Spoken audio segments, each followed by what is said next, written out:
کہتے ہیں کہ جب آپ کسی کے پاس بہت زیادہ دولت دیکھیں، بے انتہا کی دولت دیکھیں، تو اس کے پیچھے ضرور کوئی نہ کوئی جرم ہوتا ہے۔ انگلش میں کہتے ہیں behind every fortune there is a crime. جب آپ کوئی محل دیکھیں تو وہ چاہے امیر شہر کا ہو، کسی عوامی منتخب نمائندے کا ہو، کسی سیاسی پیر کا ہو، یا پھر وہ کسی مذہبی رہنما کا ہو، یا آپ کوئی بہت ہی شاندار عمارت دیکھیں، وہ چاہے سرکاری بلڈنگ ہو، چاہے وہ کسی کا بزنس ہو، کاروبار کی جگہ ہو، یا وہ کسی کا مقبرہ ہو، وہ چاہے کوئی عبادت گاہ ہی کیوں نہ ہو، اور ان عمارتوں کے ارد گرد جب آپ غربت کا راج دیکھیں، آپ دبلے پتلے زرد چہروں والے انسان دیکھیں، آپ بڑے پیٹ والے ننگے جسم والے بچے دیکھیں، اور آپ فکروں سے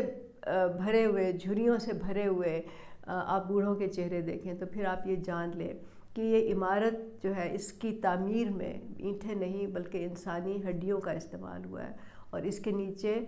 پانی نہیں بلکہ انسانی خون اور پسینے کے دریا بہتے ہیں۔ لیکن ساتھ یہ بھی جان جائیں کہ ان لوگوں نے اپنی غربت کو، اپنی مصیبتوں اور تکلیفوں کو اپنی تقدیر سمجھ لیا ہے،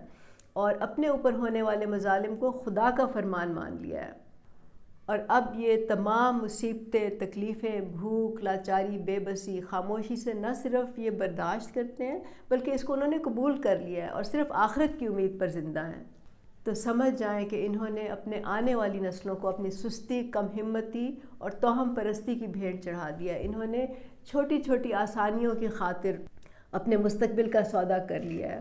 اور اپنی جاہلیت اور بزدلی کا ذمہ دار خدا کو ٹھہرایا ہے۔ اور جب آپ انہی لوگوں کو محلات میں رہنے والوں کے سامنے جھکتا دیکھیں، ان کی منت سماجت کرتا دیکھیں، ان کے سامنے ہاتھ پھیلاتا دیکھیں، تو سمجھ جائیں کہ اب یہ قوم اور یہ معاشرہ اپنی موت کی طرف بڑھ رہا ہے۔ موت صرف جسمانی نہیں ہوتی، موت تو روح کی بھی ہوتی ہے، ذہن کی بھی ہوتی ہے، سوچ کی ہوتی ہے، خوابوں کی ہوتی ہے، ہمت اور جرت کی بھی ہوتی ہے۔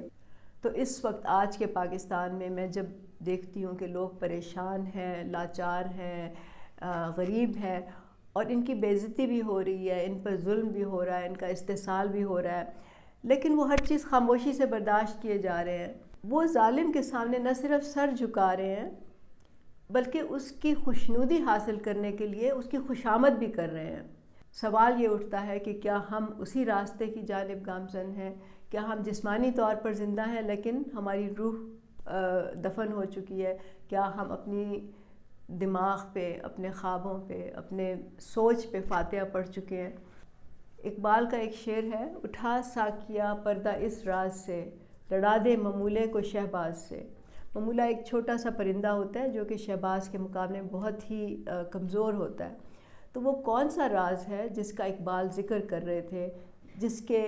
نتیجے میں، جس کے فاش ہونے کے بعد ایک ممولہ جو ہے اس کی ہمت ہو جائے گی کہ وہ شہباز سے لڑے؟